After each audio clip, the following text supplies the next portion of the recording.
1966 की वो सर्द रात, यूरोप के आल्प्स पहाड़ियों के ऊपर एयर इंडिया का एक विमान उड़ रहा था। अंदर बैठे थे एक ऐसे व्यक्ति जिसने भारत को दुनिया की ताकत बनाने का सपना देखा था। अचानक एक धमाका, विमान टुकड़ों में बिखर गया। उस हादसे में खो गई थी एक जीनियस की जान, होमी जहांगीर भाभा। कौन था ये आदमी? क्या ये सिर्फ एक हादसा था या इसमें कोई गहरा राज छुपा था? आज अंतर्मन पर हम सुनाते हैं एक ऐसे ही अनसुने हीरो की कहानी, जिसकी वजह से आज भारत न्यूक्लियर शक्ति है। पर अफसोस, ये कहानी बहुत कम लोग जानते हैं।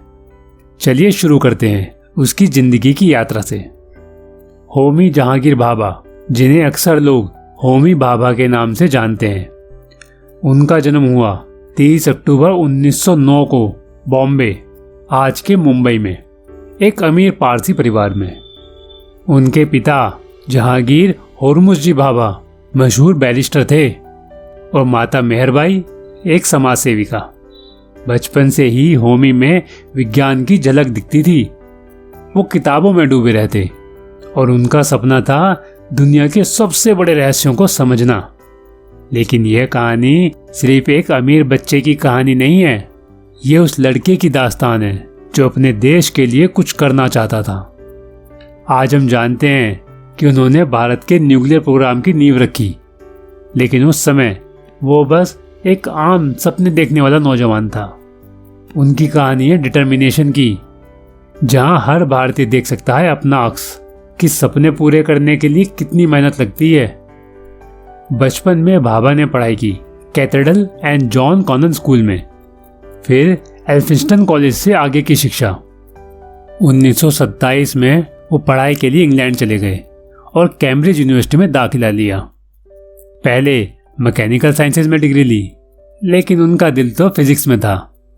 1930 में नेचुरल साइंसेज में वे फर्स्ट क्लास आए और 1935 में उन्होंने अपनी पीएचडी पूरी की कॉस्मिक रेज पर। यहीं उन्होंने दुनिया को दिए कई बड़े योगदान, जैसे भाभा स्कैटरिंग, जो आज भी फिजिक्स में पढ़ाया जाता है। लेकिन फिर आया सेकेंड वर्ल्ड वॉर का दौर। होमी यूरोप में थे, नील्स बोहर और एनरिको फर्मी जैसे दिग्गज वैज्ञानिकों के साथ काम कर रहे थे। ग्लोबल फेम मिल रही थी, लेकिन उन्होंने सोचा मैं अपने देश वापस जाऊंगा। 1939 में वो भारत लौट आए और बंगलोर के इंडियन इंस्टीट्यूट ऑफ साइंस में ज्वाइन किया, जहां सीवी रमन उनके मार्गदर्शक बने। उस समय देश आजाद तो होने वाला था, लेकिन गरीब था।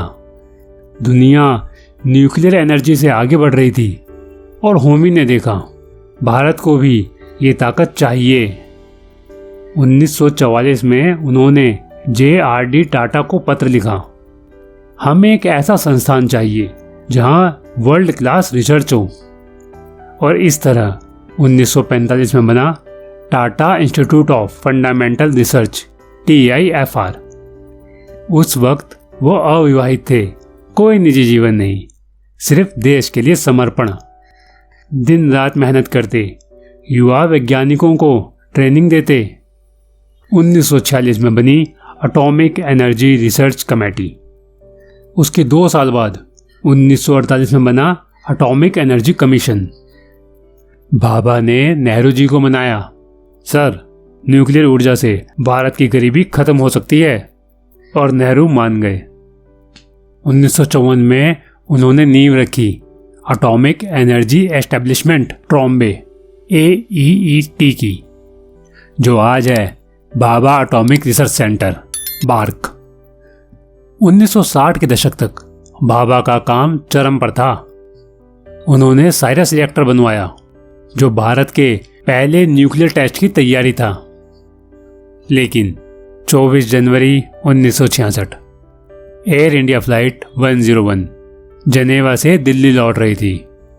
आल्प्स पहाड़ों के ऊपर विमान क्रैश हो गया। 117 लोग मारे गए, जिनमें होमी भी थे। उस समय उनकी उम्र सिर्फ 56 साल थी। क्या ये हादसा था या कोई साजिश? कई लोग कहते हैं अमेरिका नहीं चाहता था कि भारत न्यूक्लियर ताकत बने। CIA की भूमिका पर भी शक किया गया, क्योंकि चीन के न्यूक्लियर टेस्ट के बाद बाबा ने ही कहा था भारत को भी न्यूक्लियर टेस्ट करना चाहिए।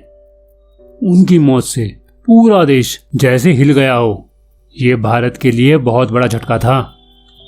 होमी के मौत के बाद AEET का नाम रखा गया भाभा एटॉमिक रिसर्च सेंटर। उनकी ही नींव पर 1974 में हुआ भारत का पहला nuclear test, Pokhran smiling Buddha.